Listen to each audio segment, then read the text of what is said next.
Okay, here is a variation of parameters differential equation setup. So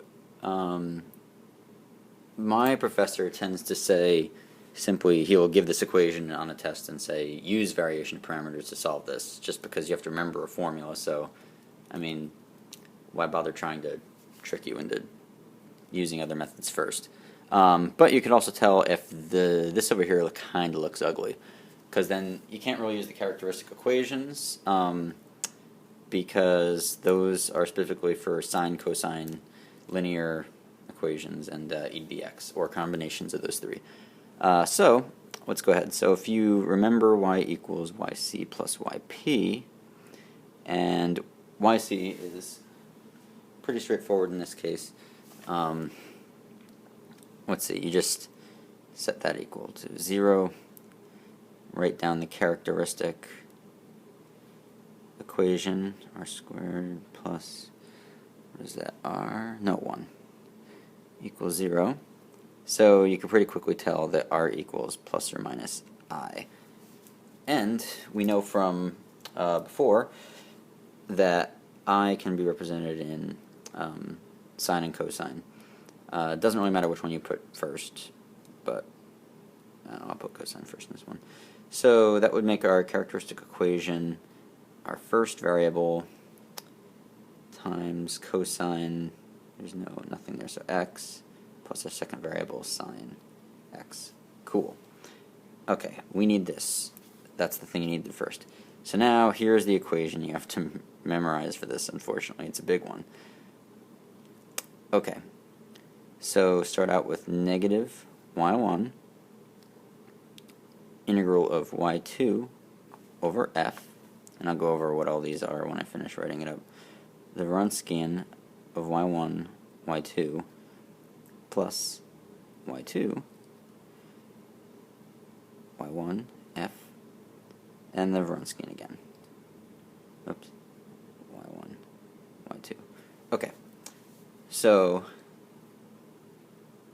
this is our y1. This is our y2. That's why we do the yc first. F is simply this ugly thing. And what else do we need? Oh, the Wronskian. Let's do that right now. You might remember the Wronskian of, say, fg equals fg f prime g prime. So in this case, that would be cosine x, sine x, and then derivative cosine x, negative sine x. And now do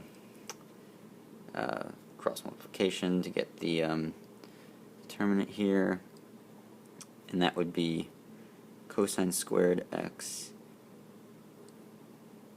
minus, so plus sine squared x. Cosine plus sine squared, happily, in this case, ends up equaling 1. So let's set up the whole ugly thing. Yp equals negative y1, okay?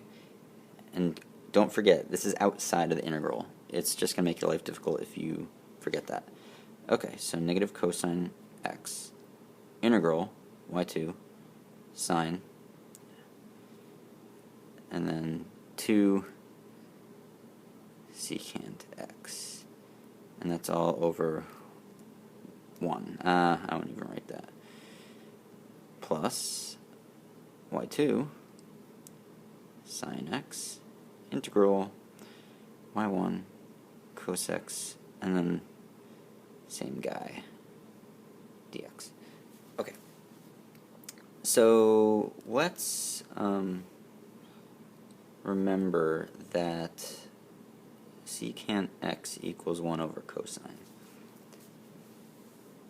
So if you do a little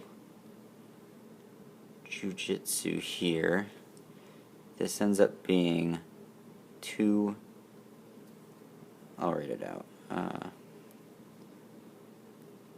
just a little, sometimes you can just work the problems around, especially if there's trig in there, to make it nice and easy. So if this is 1 over cosine, that means it's 2 over cosine, because it's 2 secant. So 2 cosine dx plus sine. And over here, I won't even write it out. It's cosine over cosine with 2 in the numerator, so that's just going to be 2. So that looks nice. Over here, you better remember that that's tangent.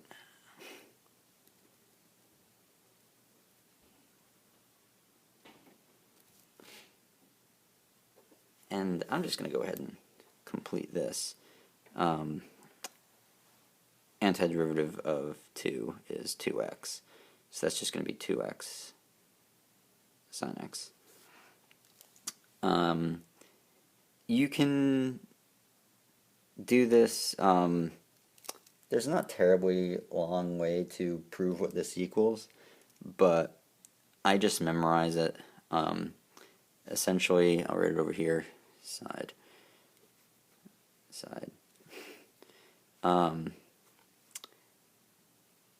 The derivative of tan x equals negative ln absolute value of cosine x plus c. So let's just go ahead and write that out.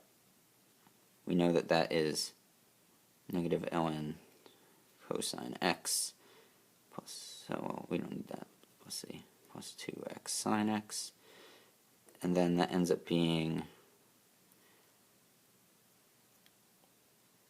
cosine times natural log absolute value cosine plus 2x sine x.